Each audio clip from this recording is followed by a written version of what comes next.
প্ৰসংগ ললিত কণ্ঠিয়াৰ মৃত্যু দুৰ্ভগীয়া শ্ৰমিক পৰিয়ালৰ ন্যায় প্ৰাপ্তিৰ যুঁজত বিধি পথালি অগপ বিষয়ববীয়াৰ মালিক পক্ষৰে মিলামিছাৰে বিষয় নিষ্পত্তিৰ অভিসন্ধি মিছা আশ্বাসেৰে বিপথে পৰিচালিত কৰাৰ চেষ্টা দুৰ্ভগীয়া পৰিয়ালটোক শ্ৰমিক আদালতত গোচৰ ৰুজু কৰিবলৈ সাজু মৃত ললিত কণ্ঠিয়াৰ পৰিয়াল বিগত 15 জুলাইত বোকাখাতৰ লখৌজানস্থিত এক্সপ্লটেক ইণ্ডিয়া নামৰ গাড়ীৰ টেংকি নিৰ্মাণ কৰা কাৰখানাটোত কৰ্মৰত অৱস্থাতেই টেংকিৰ প্ৰচণ্ড বিস্ফোৰণ ঘটি ললিত কণ্ঠিয়া নামৰ এগৰাকী শ্ৰমিকৰ কৰুণভাৱে মৃত্যু হৈছিল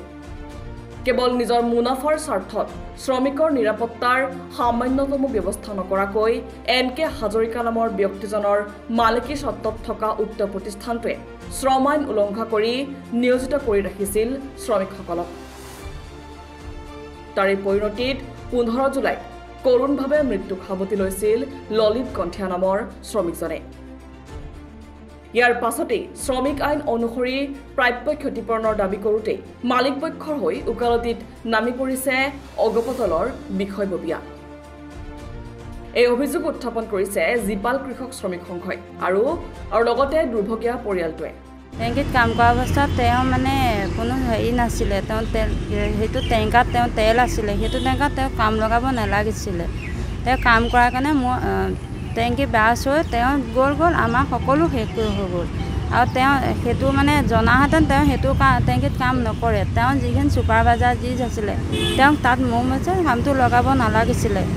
কামটো লগালেগৈ মোৰ মানুহজন আজি শেষ হৈ গ'ল মোৰ পৰিয়ালটো মোক ছোৱালীজনীৰ পৰা ধৰি সকলো মোক যাতে মোক ভৱিষ্যত মই ন্যায় লাগে মোৰ মানুহজন হেৰি হওক মোৰ পৰিয়ালটো যাতে বিপদত নপওঁ ভৱিষ্যতলৈকে মোক চোৱাটোহে মই বিচাৰিছোঁ আজি যেহেতু আপুনি বাহাত থানালৈ আহিছিলে কি বিচাৰিলে ইয়াত মই মানে কি মোৰ ন্যায় মানুহজনেতো হেৰি পাওক মোৰ ল'ৰা ছোৱালীখিনি বা মোৰ ঘৰ সম্পূৰ্ণ মোৰ ছোৱালীজনী 20 বছৰ ল'ৰা 20 বছৰলৈকে দায়িত্ব ল'ব লাগে আৰু মোৰ মা বহুত বুঢ়ী মানুহ হয় তেখেতকো সকলোখিনি হেৰি কৰা মানে ঘৰখনৰ সমস্ত দায়িত্ব মই পিছত একো কৰিব নোৱাৰোঁ মানুহজনৰ অবিহনে সকলোখিনি যাতে মই সহায় পাওঁ মই সেইটোৱে বিচাৰোঁ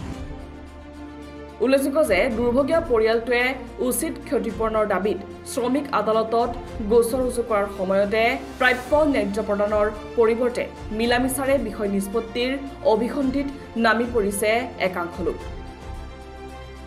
এই সন্দৰ্ভত বিশেষ প্ৰতিক্ৰিয়া প্ৰকাশ কৰিছে জিপাল কৃষক শ্ৰমিক সংঘই সমগ্ৰ ঘটনাটোক এক নিকৰুণ হত্যাকাণ্ডৰ আখ্যা দিছে সংগঠনটোৱে আমি ললিত গণ্ঠিয়াৰ যিটো দুৰ্ঘটনা নহয় আচলতে এক ধৰণৰ নৃশংস হত্যাকাণ্ড হ'ল কাৰণ এটা অবৈজ্ঞানিকভাৱে সেই ইমান ডাঙৰ এটা ইণ্ডাষ্ট্ৰী এনকে হাজৰিকাৰ মালিকী স্বত্বাধীন যিটো কোম্পানী এনেকুৱা কাম কৰিব পাৰে বুলি আমি মনত কেতিয়াও ভবা নাছিলোঁ কিন্তু যি দেখিলোঁ যে তেওঁলোকে বহু দিনৰ পৰা এনেকৈ অনৈতিকভাৱে তেওঁলোকে শ্ৰম আইন উলংঘা কৰি যে কাম কৰি আছে অবৈধভাৱে এই কথাটো পোহৰলৈ আহিছে আমাৰ ললিত মানে গণ্ঠিয়াৰ মৃত্যুৰ পাছত গতিকে আৰু ডাঙৰ কথাটো হ'ল আজিৰ তাৰিখলৈকে আজি কুপতি তেওঁলোকৰ মালিক পক্ষ এনকে হাজৰিকাৰ লাইচেঞ্চ হোল্ডাৰ ইঞ্চুৰেঞ্চ হোল্ডাৰ কিন্তু তেওঁলোকৰ পৰিয়ালৰ ফালৰ পৰা কোনো ধৰণৰ সামান্যতম সঁহাৰিও পৰিয়ালটোলৈ যোগান ধৰা নাই তিলনি পৰহিৰ দিনাখন আমি যেতিয়া উপস্থিত হৈছোঁ তিলনি পাতিছে ৰাইজৰ তত্ত্বাৱধানৰ ৰাইজৰ আচলতে আতিথ্যত ৰাইজৰ শুশ্ৰূষাতহে সেই সম্পন্ন হৈছে এইটো দুৰ্ভাগ্যজনক কথা এটলিষ্ট কেছ মোকৰ্দমা পাছত ঘটি থাকিব মানৱীয় অসমীয়া মানুহৰ যিটো নৈতিক যিটো দায়বদ্ধতা বুলি এটা কথা আছিল ঐতিহাসিকভাৱে সেই সামান্য মৰেলিটিটোকো তেওঁলোকে হেৰুৱাই পেলাইছে এনকে হাজৰিকাৰ কোম্পানীয়ে কাৰণ সেই তিলনি দিনাখনলৈকে তেওঁলোকে সামান্য এজন মেডিয়েটৰ পঠিয়াই তেওঁলোকৰ মানে সকলো ব্যৱস্থাপনাৰ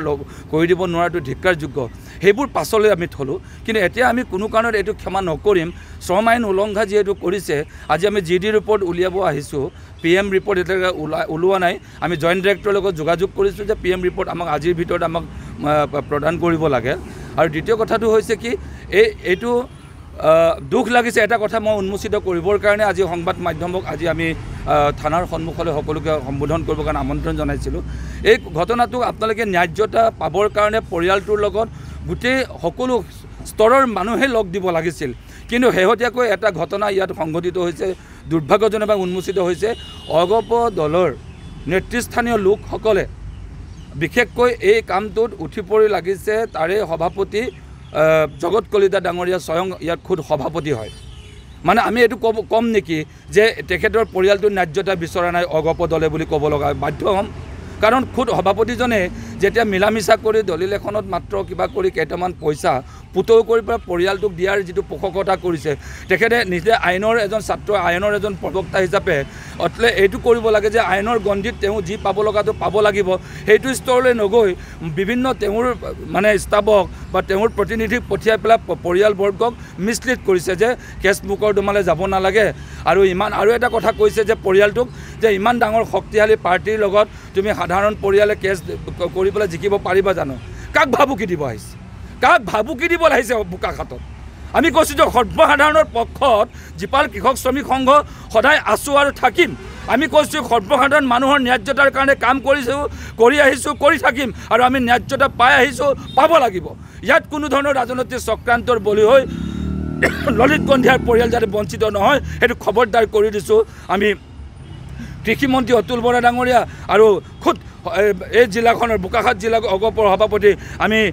জগত কলিতাকো আমি সকীয়াই দিছোঁ এই বিষয়টোত আপোনালোকে নিশ্চিতভাৱে আমাৰ পক্ষলৈ আহক এই যে পৰিয়ালটোৰ পক্ষলৈ আহক তেওঁলোকে কেছ মোকৰ্দমা কৰি ন্যায়সংগতভাৱে